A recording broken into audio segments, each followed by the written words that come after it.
Rajni, what's wrong? Tom, I have a script and I don't know what to do with it. Should I burn it? Feed it to my cat? You need some writers group therapy.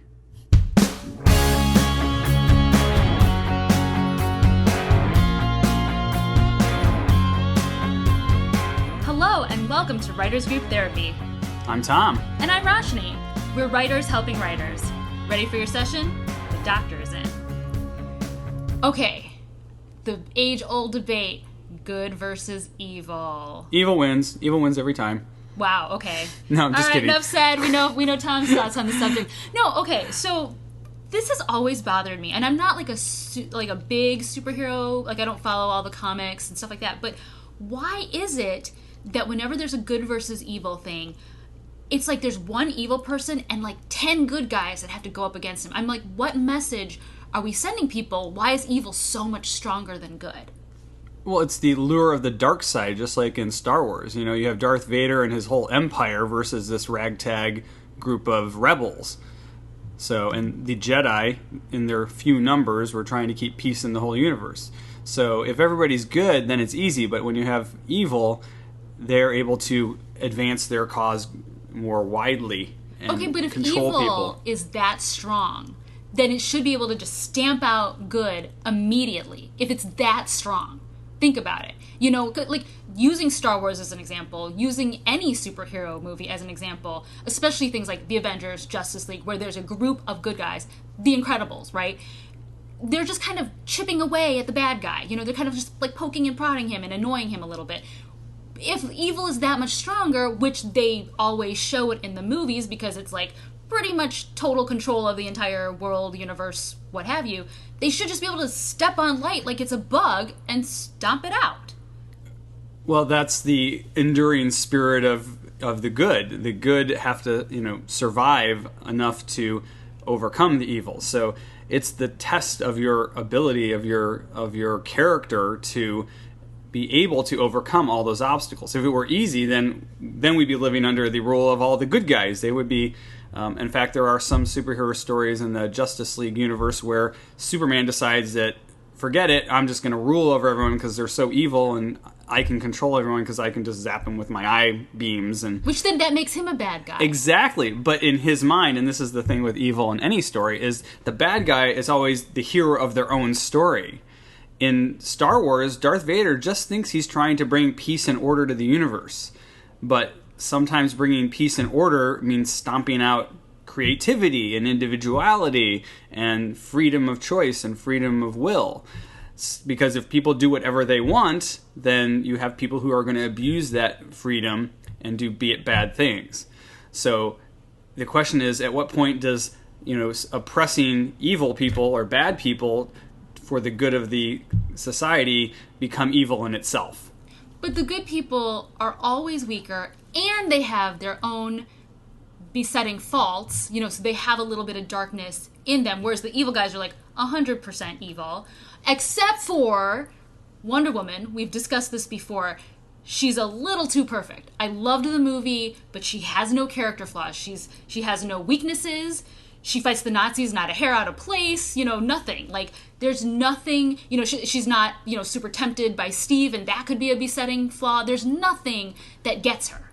She's a little naive. She's new to, in the Wonder Woman movie this past summer, she was a little naive. She's new to the world of man, and she doesn't understand war, for example. Like, how can, one side be good when it's still killing people on the other side? I didn't view that as a flaw. Well, it's not a flaw of hers, but it's her perspective on the universe. She's the outsider coming into the world of man, and she still has to learn about it. So it's ignorance in a way, And I think that's a stretch. I Okay. really do. I understand what you're saying. Like, she's a newbie to the world, and so she has to understand the way the world works. You can't just go into the party and smack the bad guy down. Mm-hmm.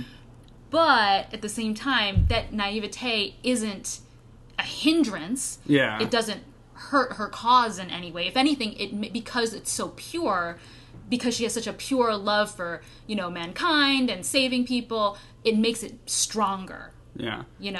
Well, but then you've got someone like a Batman who is, focused so strongly on fighting bad that he himself is very dark, and he sacrifices his own personal life. Like he has, Bruce Wayne is more of the secret identity than Batman is. He's more Batman than he is Bruce Wayne, really. Bruce Wayne is a fiction that he wears so people will think he's this playboy billionaire or whatever, whereas his true calling, his true identity is actually Batman.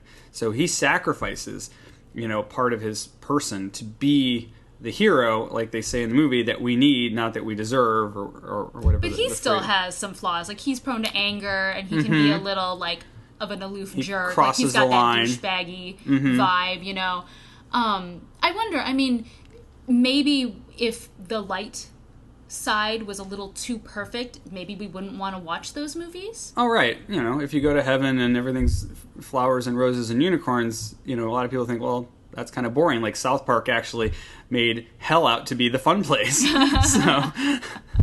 But taking dark and light as extremes, of course, most of the characters in most movies are somewhere in the middle. So, like which we identify with, right? Better with like Marty McFly in Back to the Future 2.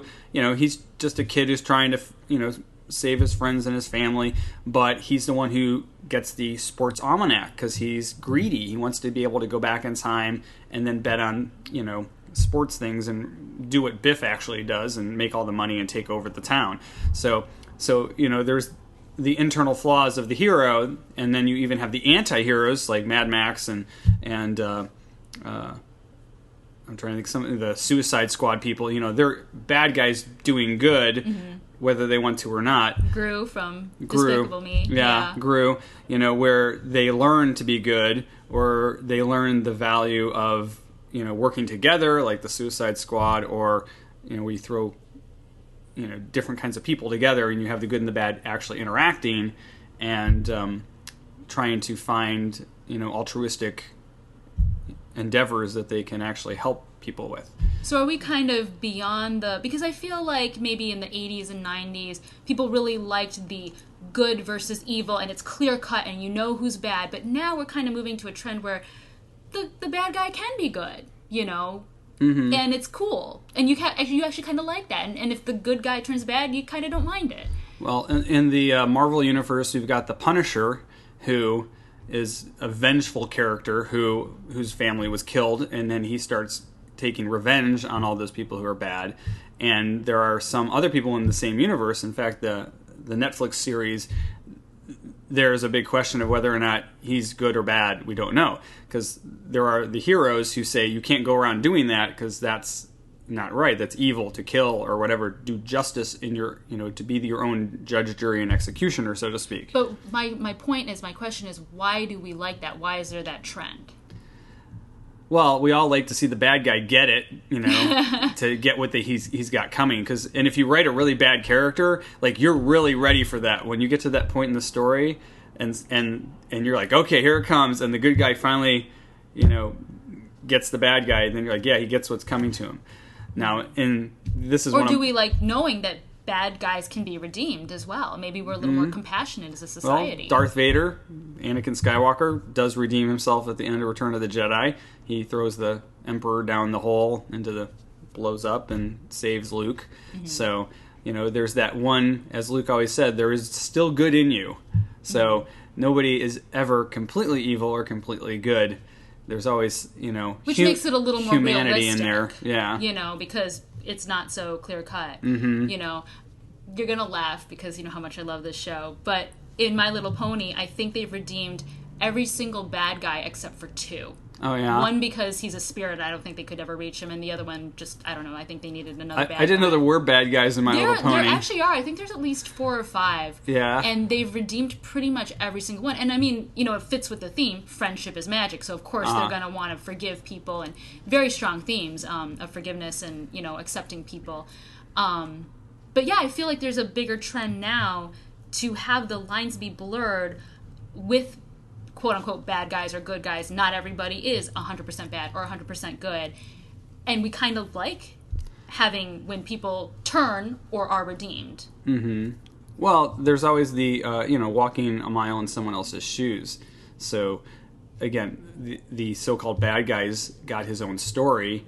So what's driving him? And it could have come out of something positive that then he turned dark. So anybody with power can abuse it, I guess is what I'm trying to say. Yeah. So. And sometimes you might think you're doing right, and it's really not right. Yeah, and in many stories, the good guy, befalls some horrible thing that drives him into vengeance or anger or whatever. Batman, especially, where he walks that thin line, whether he's going to act on those impulses and actually kill the bad guy instead of just capturing him and putting him in jail, And like you said at the start, there's always more bad guys and just a couple good guys, and they always have to prove that they can overcome the bad guys. So what do you guys think? Do you prefer your characters to be clear cut, or do you like it when their motivations and their personalities are a little bit skewed as far as being completely one or the other? Tweet at us at WG Therapy. Or check us out at writersgrouptherapy.com. Show notes will also be there online. And if you like what you hear, subscribe and share it with your friends. We'll see you guys next week.